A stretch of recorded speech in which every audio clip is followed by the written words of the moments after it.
What you're seeing and hearing there is part of the virtual reality experience created by the nonprofit Radical Empathy Education Foundation as a way to use virtual reality to help combat human trafficking. Joining us this morning to talk much more about this is Chris Kavanaugh and Billy Cain with Radical Empathy Education Foundation. Guys, thank you so much for coming in. Yesterday, I actually got the chance to come and experience this virtual reality app that you guys have essentially created. So first of all, Chris, I want to start with you. Talk a little bit about Radical Empathy Education Foundation. Exactly what is that? Yeah, so Reef is a nonprofit that Billy and I started about a year ago. Our mission is to raise awareness and generate empathy for the survivors of one of the really worst human rights violations that's going on today, and that's human trafficking. So Billy has been a game developer for 25 years.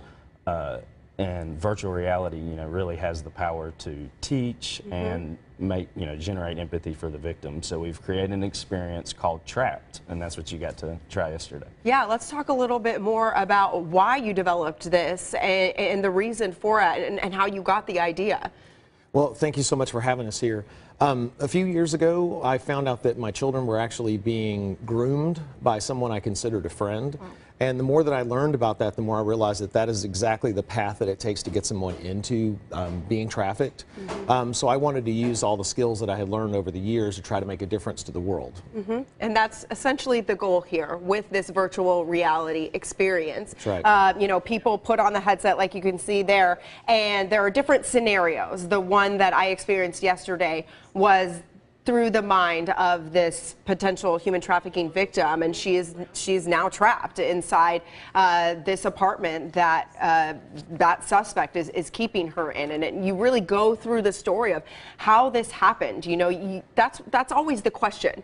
How can this happen? How is someone trafficked? And like you said, it often starts with a young victim being groomed, essentially, and thinking this person is their friend or their boyfriend or their girlfriend. Right. So one of the biggest things that happens nowadays is that people are actually meeting somebody online, and that person convinces them that they're a friend or they become their boyfriend.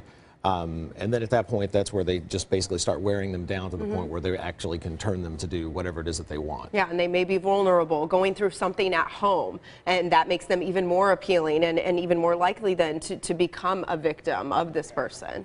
Sounds like you learned a lot from the experience. I really did. It was really fascinating getting to experience that. And essentially now what you guys have done in developing this is met with the Attorney General's office and law enforcement officers to help you make this as realistic as possible. Yeah, we've been all over the United States. We've met with victims. We've met with survivors groups. We've met with groups that are out spreading awareness. Maybe you want to talk a little bit about UNICEF USA and ECPAT USA are two of the big ones.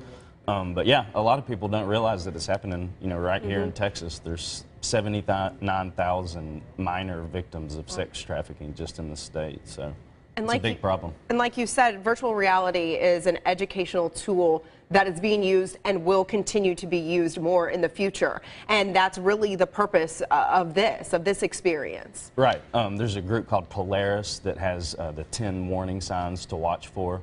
So we've used those and put them into the game, and the research shows that because it's using a different part of your brain, that the teaching lasts a lot longer, is much more effective. Yeah. All right, people will get the chance to check this out this weekend during South by Southwest Gaming, so let's give that information. The Capitol Factory's Future of Tech Lounge on Monday and Tuesday, which is in the Omni Hotel right downtown, and then at the South by Southwest Gaming Festival Thursday through Saturday, which is down in the Convention Center. And where else can people go to find out more information about this? If they go to radicalempathyfoundation.org, we have all of our stats there, and if they'd like to get a download of the game, there's a donate page at the bottom of that. They can send us their info and we'll send them a copy. Yeah. Well, I appreciate the work you guys are doing. Thank you so much for sharing it with us this morning. Chris and Billy, we appreciate your time. You bet. Thank you guys.